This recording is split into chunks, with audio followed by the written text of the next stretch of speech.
In the year 1212, a strange army began to walk across Europe. They were not soldiers with swords and shields. They were children, tens of thousands of them. They left their homes and their parents, marching toward a holy mission that no one understood.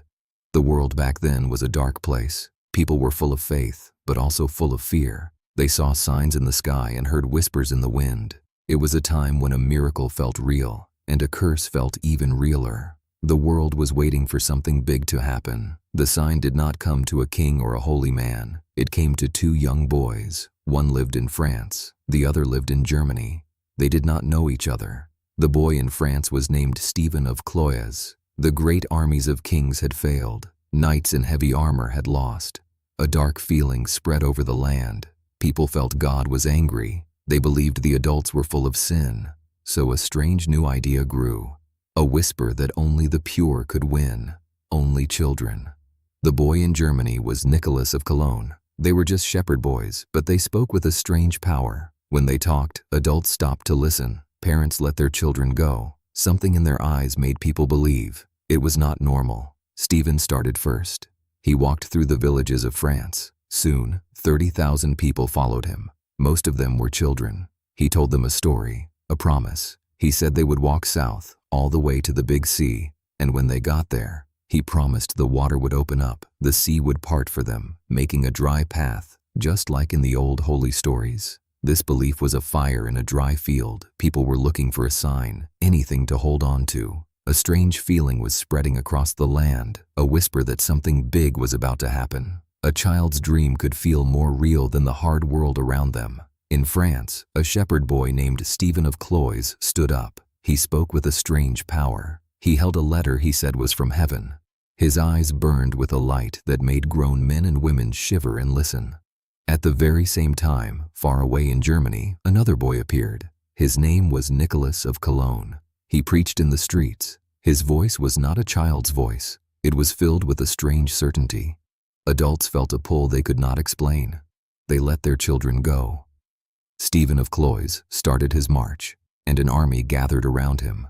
This army had no soldiers. It was made of 30,000 children. They left their homes and their families. They followed a boy with burning eyes. They walked south across the fields and roads of France, a long, slow river of small faces, moving toward the sea. They were tired. They were hungry, but Stephen told them a miracle was coming. A great wonder was waiting for them at the water's edge. He made a chilling promise. He said the huge Mediterranean Sea would split in two for them, just like in the old holy stories. The water would pull back. It would create a dry path. They would walk right through the ocean to the Holy Land. But as this strange army marched toward its fate, a shadow moved elsewhere. Hundreds of miles away, a second horror was unfolding. It was the same story, starting all over again. A dark copy of a nightmare. It was not just one boy with a strange dream. It was two. It was like a sickness of the mind had been carried on the wind. A dark fever that only children could catch, pulling them from their beds and into the long dark road. The second boy was Nicholas of Cologne. He gathered his own army. 20,000 more children left their homes in Germany. They followed him with songs and simple faith. They did not know they were walking toward the end. Nicholas made a different promise, but it was just as strange. He told them they would walk to Italy. He said their innocence was a weapon. It would be so pure that it would change the hearts of their enemies. But first, they had to cross the cold, tall mountains. His small army reached Genoa, a city in Italy, but many were left behind. They were lost in the cold, white mountains. The survivors were weak and scared. The Great March had broken them. But why did they follow? Why did so many children walk away from their homes? It was more than just faith. It was something stranger, something that pulled them forward. Old writings say the children were not themselves. They walked as if in a dream. Their eyes were open, but saw nothing. A strange power made them move. They could not stop. They did not want to stop. Was this power from a good place? Or was it something dark, hiding behind a mask of light? The children believed they were following a holy call, but the path they walked led only to shadows. Now, think of Stephen's army. They finally reached the sea at a city called Marseille. Thousands of tired children stood on the shore. They looked at the big, blue water. They waited for the miracle Stephen had promised. They waited all day. The sun was hot. The waves crashed. But the sea did not move. It did not part. The path to the Holy Land did not appear. The promise was a lie. The hope that had carried them so far was gone. Fear took its place. They were children, alone and far from home. The beautiful dream was now a cold, scary trap. Then, 2 men appeared. They were merchants. They saw the lost children and made an offer. They said they would give them free passage on their ships. It seemed like a new miracle. The children were filled with joy. They crowded onto 7 big ships. But this was not a miracle. It was the final betrayal. The ships did not sail to the Holy Land. They sailed south, toward slave markets. The holy mission ended in darkness. The children who had walked with so much faith were sold. They vanished from history. They were swallowed by a world of chains and silence. Their story became a quiet, chilling warning. In the year 1212, tens of thousands of children left their homes. They were marching toward a holy mission that no one understood. They walked toward a promise of salvation and straight into a silence that swallowed them whole. The other army of children had a different end. For Nicholas's followers, there was no betrayal by merchants. There was something worse, something quieter. The Pope saw them, tired and thin, and told them their journey was over. He told them to go home. But home was across the tall, cold mountains. Their long walk back was a slow, fading horror. They did not vanish on a ship. They vanished into the snows of the Alps. They disappeared into dark forests. Hunger took some, sickness took others. They faded away, one by one, until almost no one was left.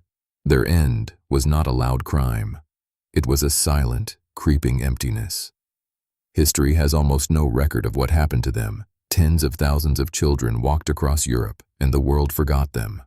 Their names are gone. Their faces are lost. The books have empty pages where their story should be. It is a chilling silence. A ghost in the story of the world. What strange power can erase so many lives? It leaves a terrifying hole in the past. There are no graves for this army of children. There are no markers. There is only the story, a whisper of a great and terrible loss. The quiet nothingness they left behind is colder than any tomb. The tale of the year 1212 is a deep and lasting warning. It shows a scary truth. Belief can be a dangerous fire, and the young can be pulled into its heat. Their journey ended in darkness, leaving only a haunting question. What truly called them to walk to their doom? And does that call still echo today? The story of the lost children does not have a real end.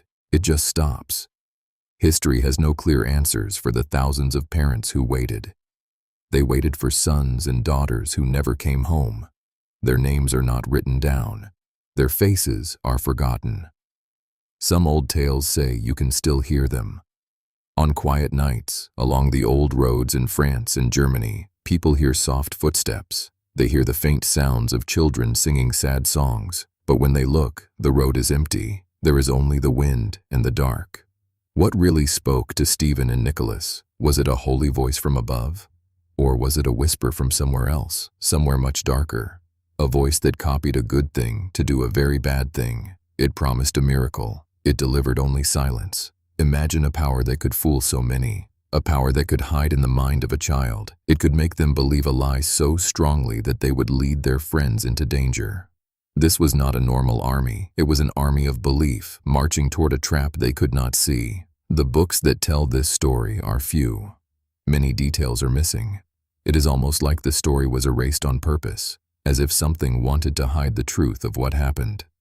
Perhaps the truth was too scary to be remembered, a dark spot in history, covered in shadow.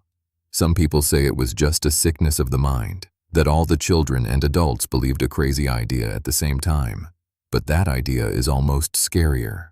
It means our own minds can turn against us. It means a bad idea can spread like a fire, burning up everything good.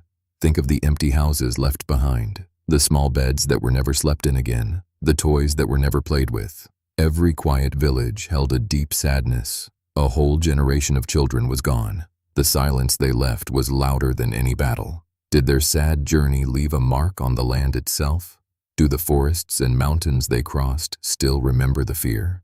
Some say these places feel wrong now, that the trees whisper secrets of the lost children, a lasting coldness that never goes away.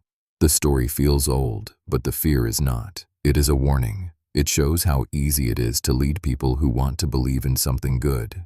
Even today, strange ideas can grab hold of people. The same unseen forces might still be at work, waiting for new followers. And here is the most chilling thought of all. What if the children were not lost? What if they reached their goal? Not a holy city, but a different place. A place they were promised by that whispering voice.